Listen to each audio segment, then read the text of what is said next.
Hey, Chris West, how you doing, buddy? Hi, Jesse. I'm good, thank you. How are you? I'm good, man. Having a good Good to time. see you. You too, man. You too. How's how's England treating you? Yeah, no, can't complain too much at the moment. Finally got out to the first live concert for 18 months in the week, Wow. which is Nice, good. nice. Good, good. Where are you again? Are you Chris? Are you in Newcastle area or No, London? I'm in London.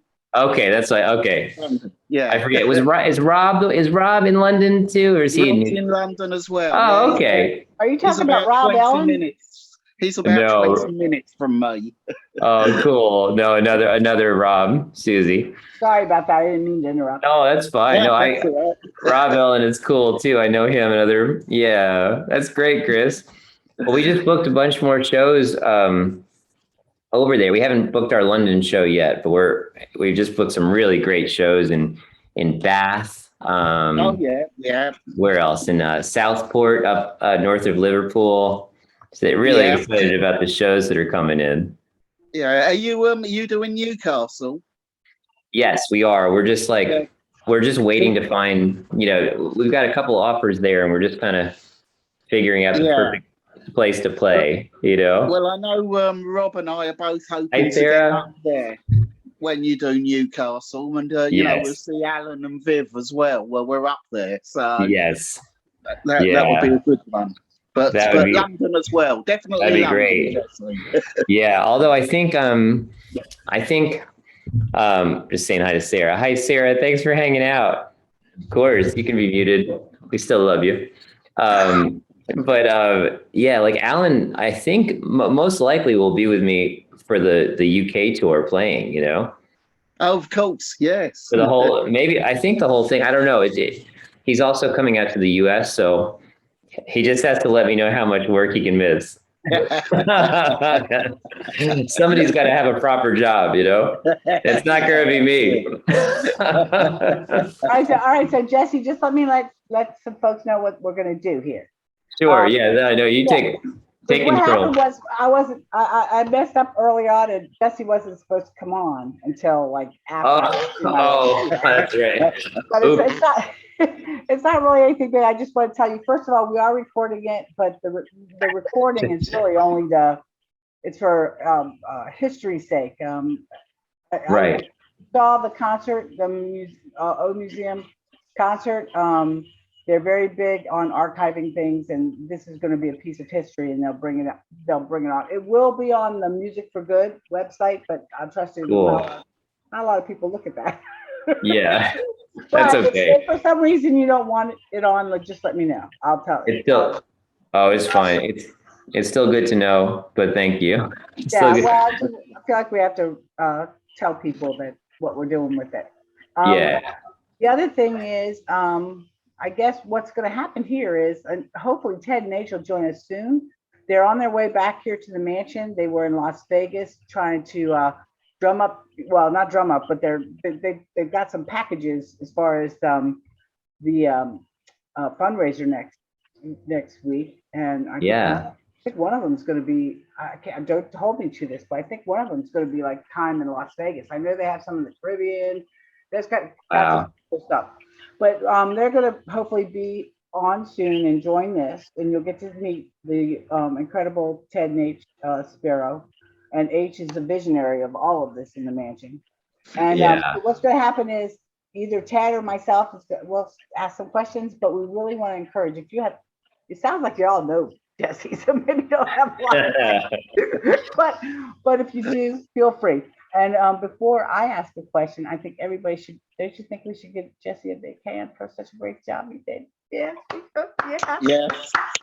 Thank you. Thank you.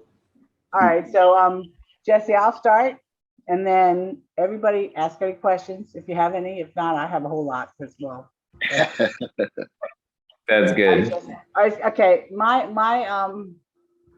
I actually have three questions. My first question is, what made you decide that music is what you want to do with your life, and what about what age, and who inspired you musically? I heard some things tonight that I would say I could guess, but I would like to hear it from you. Yeah. So I am. Well, I chose music only because like it's not a choice. Like you have like there's much easier roads. Not saying less not necessarily more joyful roads, but there's easier roads. And I think the people that are doing music full time, they have to do it. They don't. There's nothing else they could do or want to do. So that's that. But I was really inspired to do it because I was in art school and I didn't want to go into music because my parents were both in music. But my mom lent me a guitar because I like broke my leg or something like that, and I had to stay home for a few months. And she gave me this guitar, and I just started writing songs. Like as soon as I could make chords, I started writing songs. And even though the songs weren't that good, just the feeling of that expression with songwriting and singing and melody and lyrics all together, it just like it hit me like a big eureka moment, and I knew that's what I wanted to pursue, and I still feel that every single day, like wanting to get better and pursue this thing. It's the only thing in my life that's never changed like that, or I haven't been able to quit. Yeah, and influences, yeah. So really, a lot of them were the people that I copied. You know, when I was learning to play songs, like the first thing you do is you learn how to play the people that really move you. So I learned as much as I could of the Beatles and James Taylor and Joni Mitchell and Springsteen and Paul Simon and you know that whole Neil Young, that whole cast of characters that got me, you know, in the heart. And so I think some of those hopefully rubbed off on me a little bit. I think they did. I kind of get the whole it's not a choice, because a lot of artists I've dealt with is like it's a calling. It's almost like a calling to priesthood or something. You can't do that. Yeah. I really and it is a hard road to hoe, so to speak. I don't know if I could get up and sing in front of a bunch of people, no matter how good I was. But anyway, you talked about your influences. Have you ever heard of Darden Smith? Yeah, Darden Smith. I think he's on my booking roster. He's on Silverleaf Booking, like which books me in the US. And I heard he's wonderful, but I don't know his music. I need to. Well, is he great? That's okay. I just thought maybe it was your last song. I said, oh, that guy sounds like Darden. Oh, cool. I'll have to listen to him. I'm sure I know he's great because my agent Laurel is hey Rob, how you doing, buddy? Rob, you gotta unmute. Unmute, buddy. Microphone. Come on, Rob.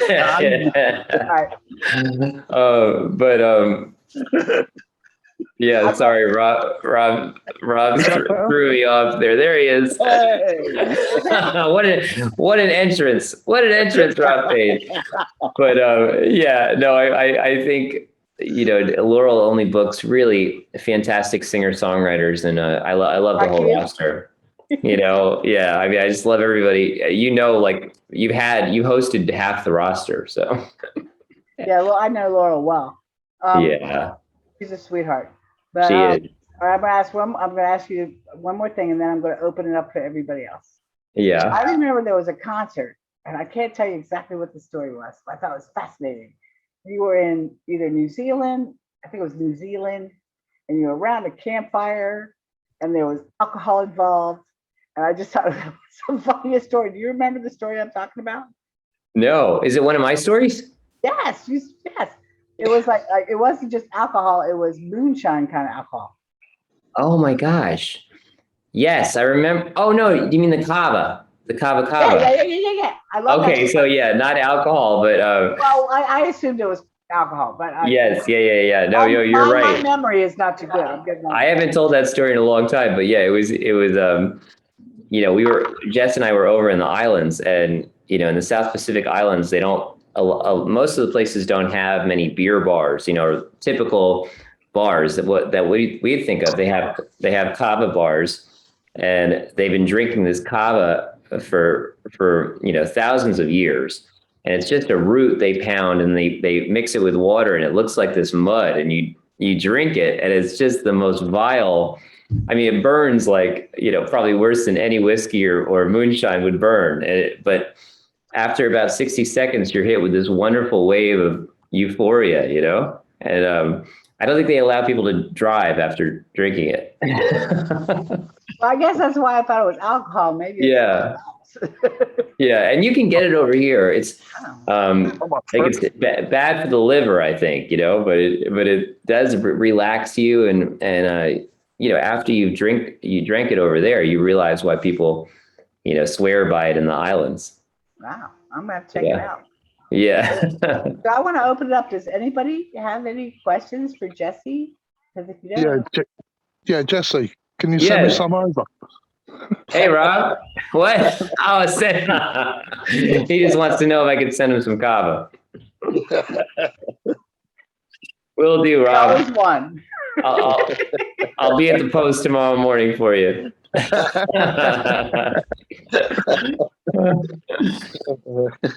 All right, Jesse, does anybody else have questions? Feel free to ask. Yeah. I have one very important question for Jesse. All right, go ahead. When does Lily become a fully fledged member of your band?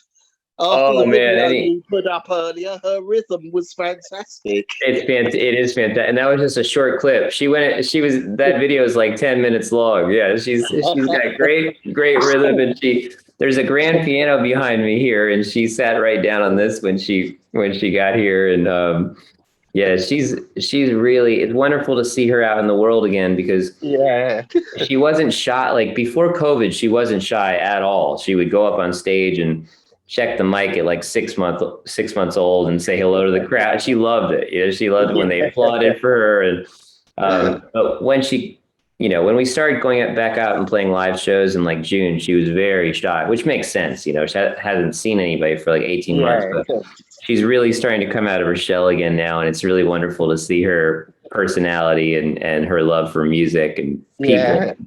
Travel. I'm so happy she's having a good time. That's great. Yeah, it makes me so happy. Yes. All right, so okay, so I'm going to ask a question here, Jesse. Sure. Yeah. You've been out doing some live shows now. Are you able to go and meet people at the live shows, or have you got to keep a distance still? Yeah, it depends. We're being as safe as we can, of course. So most of the shows are vaxxed, and when we're in close contact with people, we normally have a mask on, and unless they're in a close pod with us and we know them really well, and we're keeping things as safe as can be, especially with Lily, too young to be vaccinated and stuff. But it feels good. Everything feels like it's moving in the right direction. I'm continuing to be very hopeful that this will be, another thing in human history that will be in the history books, but it won't last forever. Or at least it won't be a problem. It might be around forever, but when the numbers are low, it'll be something that we can handle. And so I'm glad everyone and people out there are really being respectful and being safe. And that's great, because it means that I can go out and do what I love. And yeah. Has it inspired you to write new material?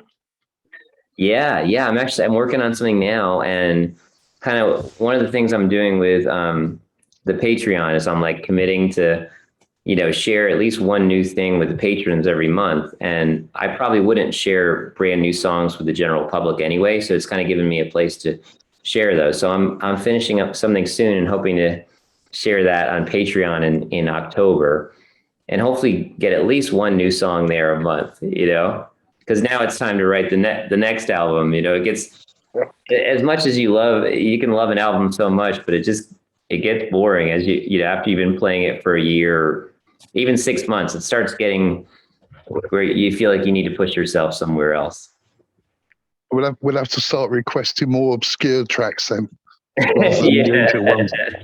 No, I love playing all the songs. I just think it's part of as you start writing more, you can put some new songs in your set, and everything just it feels alive, and it feels evolving, and that's a great feeling. So it's just why now I have like 10 records out, because I'm never I always want to do that next thing. Yeah, well, you've done 7 albums. Like, are there certain songs that you feel you can't drop from a live show? Yeah, there's certain songs like Stargazer, Noise. Trying to think, those are two that stand out to me as like I probably should play those. And also I love playing them every night. I've loved playing Noise for like over 10 years now. So it's great when you have a song like that where you feel like it so well, and maybe it's a little boring, but when there's an audience there, it brings that energy and that love for that song. It's different in front of an audience. I wouldn't want to play it around my coffee table. Yeah, I know certain artists that with songs like that, they call it their pension, because it's the thing that brings people back through the doors all the time. The what, Rob? I'm saying I know certain artists with their bigger songs, or well-known songs, they call it their pension, because that's what they brings the people back through the doors at all the concerts and that. That's right. Yeah, songs are our products, and that's what drives the whole thing. And then hopefully your performance is so good that it makes people want to come back and tell their friends. I mean, I'm really interested in that. I mean, especially since COVID, it just made me want to get everything better, and because good really isn't enough. You have to really strive for that greatness. So someone sees you at a show and says, man, that wasn't just good, that was great. I want to come back. So that's what I'm always striving for. But yeah, songs are our calling cards, and they go on CDs and, become t-shirts eventually. But the first thing is that song. That's what drives the whole career, and pays the rent. And when you write when you write a song like Stargazer, do you know instantly like it's one of those songs, or? Yeah, I felt like that was really a special one, because I wrote that in New Zealand, I think, as a message to like myself, and it just felt very personal. And I had that title forever, and I was really surprised there wasn't a really famous song called Stargazer, or it seemed like such a beautiful word, but it took me a while to find a melody and an idea that felt like it was right. That's cool. Sorry, I'll give someone else a chance to talk. That's okay. That's great. I'm usually the one that monopolizes the conversation. But I do. I want to ask you about. I want to not elaborate. I want to ask more questions about what you just talked about having songs and you're kind of tired of them. Not tired of them, but you want to do something new. But do you ever feel like when you're performing, though? When you're performing, there are some songs. There's some songs like, because I would think if I was performing, I'd be up there. I'd be nervous as hell. And there's like some songs that are like the winners, and I'm going to go out there and play them. Yeah, absolutely. Yeah. And then what do you do when somebody from the audience like picks some song from like how like 5 records ago? Like yeah, that happens all the time. Yeah. So what do you say? Like, do you go back? I think it's somebody. I don't know if you've heard of Jonathan Berg. You probably have. Oh yeah, sure. I remember he played it at my house concert, and I asked for cocaine. I can't remember. I can't even remember the name of it, but I love the song. And you want to that song, it has like so many words to it. Yeah. And, so many words to it. Because I haven't played it so long. He got every freaking word right. So like, I guess where I'm kind of going with this is like, not from a songwriter, but as a performer. How hard is it to get up there on stage? Because I don't know that everybody has that Jonathan Berg capability. Right. Up there and to perform. You got to be nervous and stuff. And then, sure. Then is part of the reason, no, not part of the reason. One of the things that you want to go something forward because you've kind of forgot something past. Like, you know what I mean? How, you know what I'm saying? It's a kind of a hard question. Forgot some, you want to go forward. Because you kind of forgot some of the past stuff. Right. Oh yeah. Yeah. You forget the past stuff all the time. And there's, yeah. And people, you know, I have really big fans that still say, oh man, your debut record, The Runner, that's my favorite one. Always will be, you know, and that's fine. That's great. As long as they're still fans, they still like me. Like they don't hate my other stuff. They just, and that's great. I mean, I feel like, I mean, how much like someone like Jackson Browne feel, who like just released a beautiful record, but you know, they want to hear The Pretender and Running on Empty, you know, like for the most part. So and it's hard to remember all the old, that's not the exact apples to apples really, because I didn't write Running on Empty, but yeah, it's the same kind of things, like going back and remembering all those songs. It's kind of impossible. It's kind of like you have to like practice every single song ever Yeah, written you do. day. I just think Jonathan Byrd has this weird capability, but I don't know. It's kind of like, yeah, that would be a hard thing. So there are some artists that have like that photographic thing, you know, and I remember them pretty well, but yeah, I can't remember all the 7 albums or whatever, you know. There's some that, you know, there's some I forget about that are probably quite good, and there's some that I probably feel like I can do better. I'm doing better now, you know, and don't want to go back necessarily, but probably a mix of the two. That's when you think of your like remastered collection in the future. Yeah. The box set, hopefully someday. Yeah. Right, so does anybody else have any questions? Then you can totally monopolize the question. I mean, the question. The good questions, though. Rob Page, good man. We probably have about 10 more minutes left, so I'll shut up. But I will have one important question for you, Jesse, that I will ask on behalf of Ted, but I'll wait for everybody else. Okay. Maybe do they all?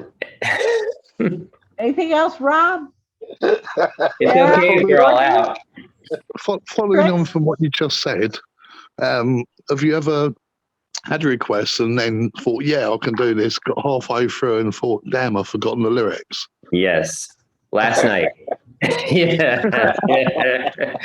Like all the time. And sometimes it happens with a song.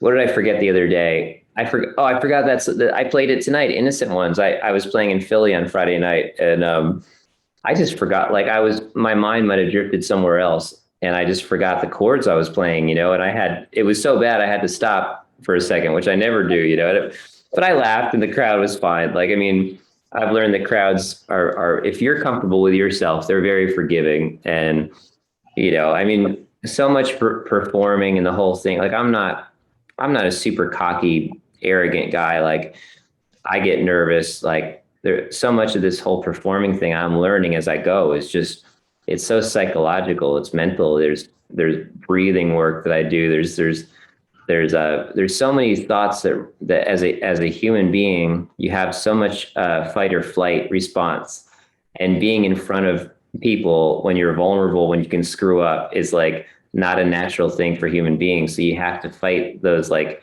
words in your head saying you're going to screw up or they don't like me. You have to replace those words with they love me. I'm going to do great. It's a really funny thing I'm learning, like after over a decade of touring professionally, I'm still learning so much about the real psychological part of this job and why that's like just as important as the music. Like, well, you know, presentation skills, whether they're speaking or presenting anything, is more stressful than a death in the family. Yeah. That's exactly, because it triggers that flight response, you know, I was serious asking a question. You know, that it triggers that flight response. And like, I'm just learning so much about that and continuing to like, you know, just continue to hone those skills because, it's just as important. And the thing about being nervous, like not a little adrenaline's good, but if you're overly nervous, it affects your breathing and also how open your throat is. So it just like, which is all about singing and making music. So it's just such a funny thing that you have to think so much about your brain, you know, and then of course let it all go. Yeah. But you know, one thing about you, Jesse, and I'm monopolizing the conversation. One thing about you, Jesse, that I've noticed is, and I put it in my intro, is that you are very vulnerable, and you make yourself vulnerable to the audience, which is a very appealing thing. You know, it's like the lyrics and everything. Like when you do that, people like, they are, I think, more understanding. You know what I mean? It's like, yeah, you're putting yourself out there. You're not afraid to put yourself out there, no matter what the crap is that's going on. right. Yeah, And, yeah. That just makes not only your songs great, that just and it's also reflected in your songs, by the way. But makes it you know, That very confessional. yeah. Yeah. James Taylor kind of Jackson Brown thing, and I'm just telling you how I am, and I'm just thank you, Susie. Thank you. And, I think like, yeah, at a certain point too, I did that, like where I feel like some of my earlier songs, they were personal in some ways, but a little bit more, yeah, I didn't go too deep where it was like scary, you know, and then at a certain point I just said, oh, screw it. Let's see what I'm going to write about. I'm going to write about something and tell the audience something that I've never told anybody. And let's see how they respond to it. And the response was great, you know? Well, do you also feel like kind of like you can hide behind your songs in a way, the way an actor can hide behind their part? You know what I mean? It's not that you're hiding, but it's a lot easier to be vulnerable in a song than it is to be vulnerable. Right. Yeah. Well, I'd much rather, I mean, I'll talk to my therapist, but I'd much rather sing about, I feel comfortable talking to her, but I'd much rather, and the people in England think we're crazy because they don't go to therapy. You don't have to tell me too much, but you know, but singing, but you know, you're right. Singing, I mean, it's so much easier to sing about these feelings and to write them, and that's why I love that expression so much, because it is a different persona. Or even if you're playing like a rock and roll song, like you can be up on stage and letting go in that way, which feels great too. And you know, kind of get out of yourself a little bit, because when you go off stage, you're just the same person you want to hug. You're not like a rock and roller, you know what I mean? But when you're up on stage with a band, you can kind of assume that feeling of the character in the song, you know, and the music. That's awesome. All right, so everybody, does anybody have any last questions? Because we have about 5 minutes left. One question for Jesse. Yes, yeah. Going back to the subject of if you've forgotten words or anything like that, how much rehearsing do you do before you go on tour, or do you find that you don't really have much time? Well, there's never enough time, ever, you know, for all these things, but you can find time. And I do a lot of rehearsing, especially now. And that's what I was talking about before with COVID. I think, you know, not that I didn't care before or I wasn't working before, but I feel like my standards have gotten higher because I wanted to make sure I came back out and was like, every night's important, whether I'm playing, you know, for 10 people or whether I'm playing for 1,000. I want to put the same effort in every night, and also just memorizing these songs. And I've been memorizing these cover songs that took me forever to learn, Some Enchanted Evening and stuff like that. You know, it's really complex chords and melodies, and so I've been doing that quite a bit. And we're doing Christmas shows as well in December, and again, really tough.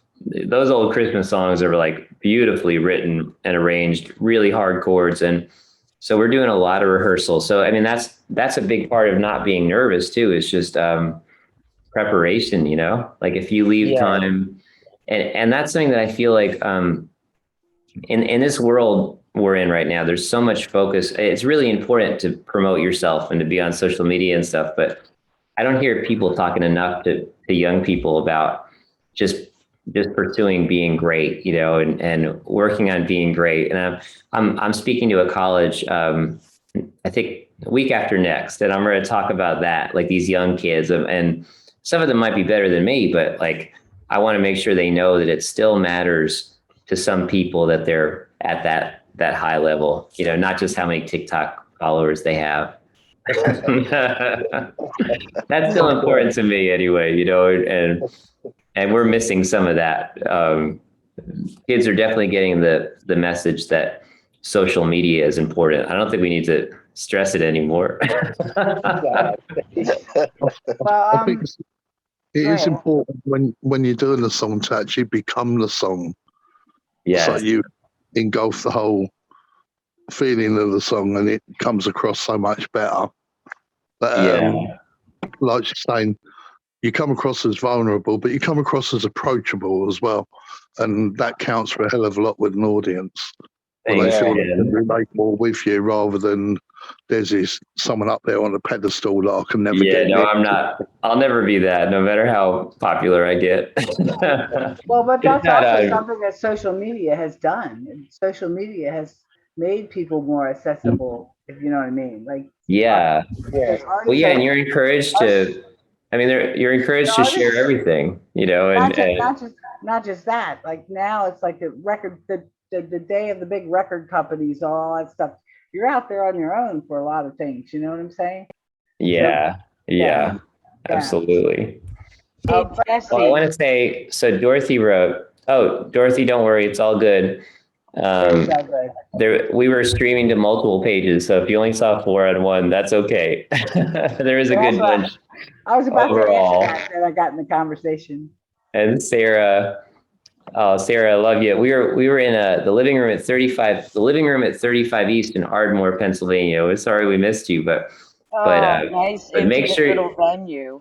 Make sure a wonderful venue. Make sure you're on the mailing list, and I'll let you know when we're back.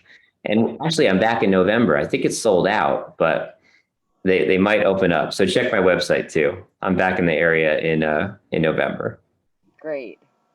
Yeah. Okay, so everybody, I'm gonna. I think I need to, unless anybody has a quick question, wrap it up. I think we're gonna wrap it up. But I have to ask this question. Ted asks every artist that plays here, what's this question? What is your favorite Beatle album?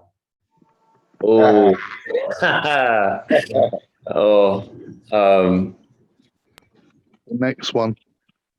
Ted's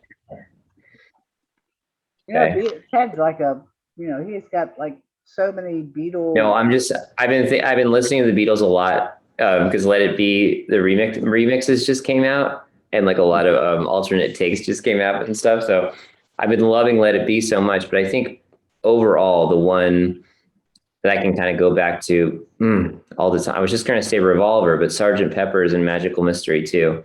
But yeah, I'll say Revolver because I feel like that's that one for me, I can listen to no matter what, any day of the week. Like, I mean, any Beatles album I can, but that one like never tires. And I feel like it's when they started transitioning from just like an amazing band to like a really revolutionary like studio band, and so creative, and the songs on that, and God, like when Taxman comes in, it's still just as perfect as ever every single time. The guitar tone, even just the 1, 2, 3, 4, like everything's perfect. It's just perfect. I think Ted would approve. My thing about that, I always kind of thought Rubber Soul and Revolver were kind of like in the same. Yeah, they're kind of like a double album almost. They're both perfect. Exactly, a double album. But I'm sure you have to come here. Ted will, while you're here, I'm sure he'll make you go to the Amnesia room and play Beatles songs with him all night long. Yes, I've been there before, but not long enough. Have you had to play Beatles songs with Ted? I had to. Just like quickly, I went into the Amnesia room quickly, but I can't wait to go there. And so happy that Jess and Lily are with me too. No, but the Amnesia room playing Beatles songs with Ted is like a real experience. Yes. Yeah. It is. But anyway, thank you guys. Thank you so much. Thank you guys for joining us. I was going to say, does anybody else want to say one more thing before we go? Oh yeah. Thank you all, and it's great seeing everybody again. Yes, yeah. Hi, Sarah. Yeah, thank you. Good to hear your voice. Join. I hope that, anyway, so thank you so much for joining. Thank you for listening to the concert. You know, if you please, if you have a desire, come back and see that fundraising show next week. Send me an email, shcmusictribe.com. I will be happy to send you a link. I think you'll really like it. I've seen quite a lot of it, and it's really an amazing documentary sort of thing. But anyway, thank you so much. Thank you, Jesse. You were awesome as always. Thank you. Thank you. Thank you. Love you guys. Thank you, Susie. Thank you, Jesse. See you all soon. Thanks, Cheers, guys. everybody. Bye. Bye. Bye.